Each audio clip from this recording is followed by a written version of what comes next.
3、2、1、じゃーん。わー、綺麗にできました。かわいい。皆さんこんにちは。巻き寿司アーティストのちゃちゃです。本日はこちら、日本でも海外でも大人気な古典柄の巻き寿司、鹿井巻きの作り方を徹底解説していきます。まるでモザイクアートのような美しすぎる巻き寿司を作ってみたい。でも難しそう。動画やレシピを見ながら作ってみたけど失敗してしまった。そんな経験はありませんか？私も古典柄の巻き寿司を作ってみたくて自己流で作ってみたのですが、最初は全くうまくいきませんでした。ここで綺麗に作るコツなどを勉強して、今ではとっても綺麗に古典柄の巻き寿司を作ることができています。今日はそんな私がこの動画で日本でも海外でも大人気な古典柄の巻き寿司、鹿井巻きの作り方を徹底解説していきます。今回はきゅうりを使って作るので、以前ご紹介したこちらの鹿井巻きの作り方よりもより簡単に作れるようになっています。この動画をぜひ最後までチェックして、まるでモザイクアートのような美しすぎる巻き寿司を作ってみてください。私は今まで1000名以上の方々に巻き寿司の作り方を教えてきました。今までの実績、ノウハウをもとに、これからも可愛い巻き寿司の作り方、コツなどを紹介していきますので、ぜひ今のうちにチャンネル登録よろしくお願いします。それでは早速始めていきましょう。それではスタートです。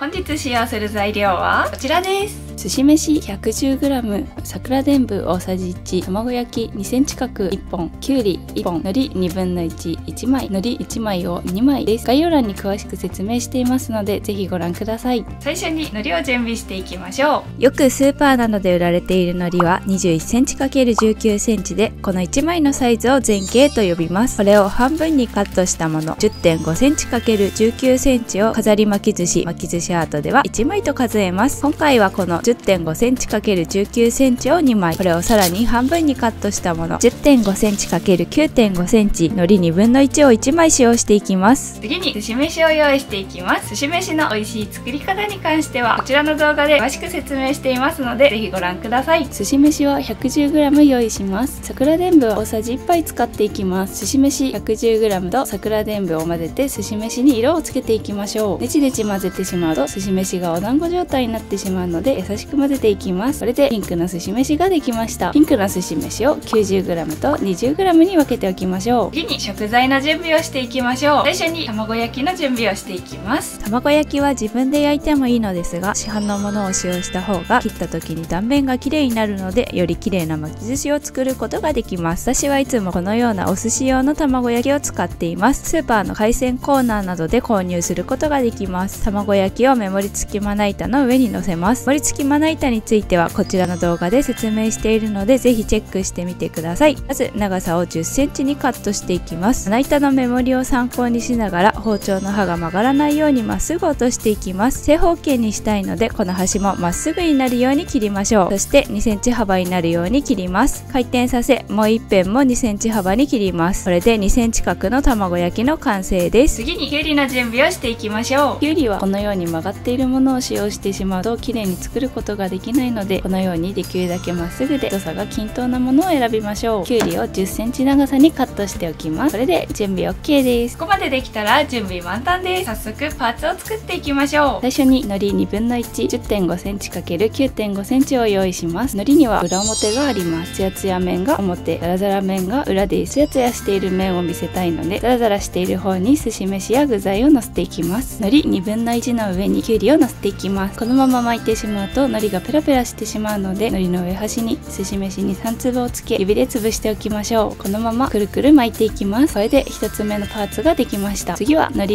1を用意します。海苔1を縦に置きます。下から数えて 13cm のところにピンクの寿司飯 90g から 2,3 粒を取って目印をつけていきます。このように左右につけましょう。この目印より下をピンクの寿司飯 90g で敷き詰めていきます。ピンクの寿司飯 90g を手の中で軽く棒状に伸ばして海苔の中央に置きます。これを左右に伸ばして敷き詰めていきましょう。この時に海苔の黒い部分が見えなくなるくらいまで綺麗に均等に敷き詰めてあげることがポイントです。こんな感じで敷き詰めてあげましょう。次に巻きすを用意します。巻きすにも裏表があります。竹の凹凸がある方が裏、平らな方が表です。平らな方が表に来るように、紐が上に来るように置いてあげましょう。この上に先ほどピンクの寿司飯 90g を敷き詰めたものを置きます。巻きすの下線と海苔の下線はいつも一緒です。この上に1つ目のパーツ、きゅうりを海苔で巻いたものを蓋を少し開けておきましょう。ここまでできたら巻いていきます。指で1つ目のパーツを押さえながら巻いていきます。巻きすが下の海苔につくまで巻いていきましょう。ここまでできたら寿司飯と寿司飯がしっかりくっついているか巻き終わりを確認します。寿司飯同士がしっかりくっついていない場合はピンクの寿司飯 20g を使って足りない部分を埋めていきます。この時厚さが均等になるように寿司飯を足してあげましょう。巻き終わりを確認することができたらこのまま巻いていきます。巻きすを動かせ上に転がしていきましょう。こんな感じで綺麗な2層の巻き寿司を作ることができました。綺麗な2層の巻き寿司作ることができましたね。それではこの巻き寿司を縦半分にカットしていきます。いきなりカットするのは自信がないという方はこちらの動画で割り七葉という古典柄の巻き寿司の作り方を紹介しています。それでは巻き寿司を縦半分にカットする練習ができます。こちらの動画もぜひ合わせてご覧ください。巻き寿司をカットするときはよく切れる包丁、手酢、お酢とお水1対1で割ったもの、濡れ布巾を用意してください。包丁の刃先を手酢につけ濡らしておきます。こうすることによって寿司飯が包丁につきにくくなるので綺麗に切ることができます。ここまでできたら目盛り付きまな板の太い線に先ほど作った巻き寿司の中央を合わせておきます。包丁の先端を使って目印となる切り込みを入れていきます。まな板の太い線をなぞるようなイメージで切り込みを入れていきます。この切り込みは深くなくて大丈夫です。海苔1枚を切ることができれば OK です。切り込みを目印に切っていきます。今度は包丁全体を使って切ります。巻き寿司の部分は押し切りではなく包丁をスライドさせながら切りましょう。刃が曲がらないようにできるだけまっすぐ包丁を落とすようなイメージで切ります。これで綺麗に半分に切ることができました。縦半分にカットすることができました。次はこれをさらに半分にカットしていきます。先ほどとは違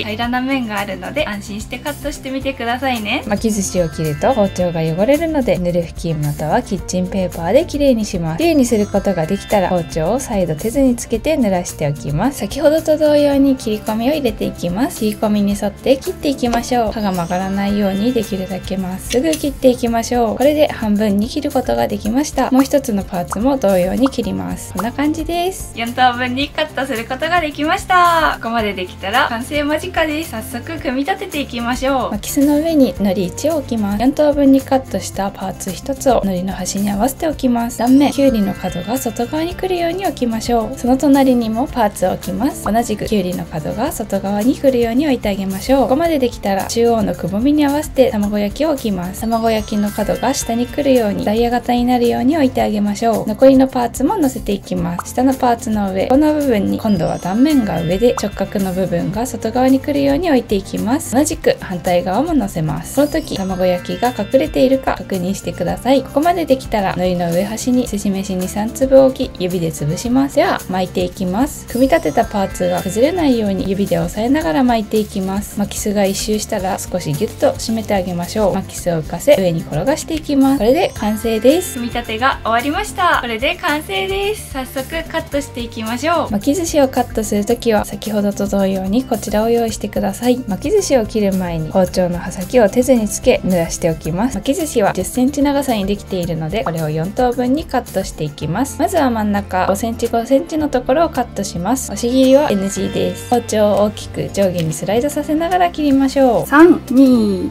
1、じゃーん。わー、綺麗にできました。かわいい。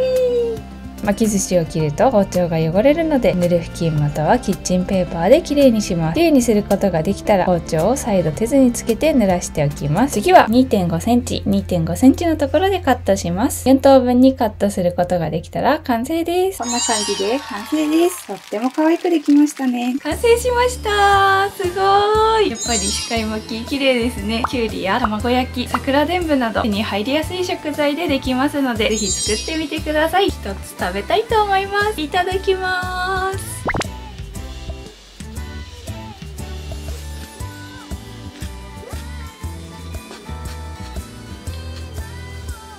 とっても美味しいです。寿司飯ときゅうりと卵焼きの相性が抜群です。この巻き寿司お弁当に入れてもとっても綺麗ですしお土産にしてもすごく喜ばれると思います。巻く工程も少なくコツさえつかめば簡単に作ることができますのでぜひ挑戦してみてください。本日の動画も最後までご覧いただきましてどうもありがとうございました。鹿井巻きの巻き方勉強になったよ、とっても綺麗だったという方は高評価とチャンネル登録よろしくお願いします。それではまた次の動画でお会いしましょう。バイバーイ。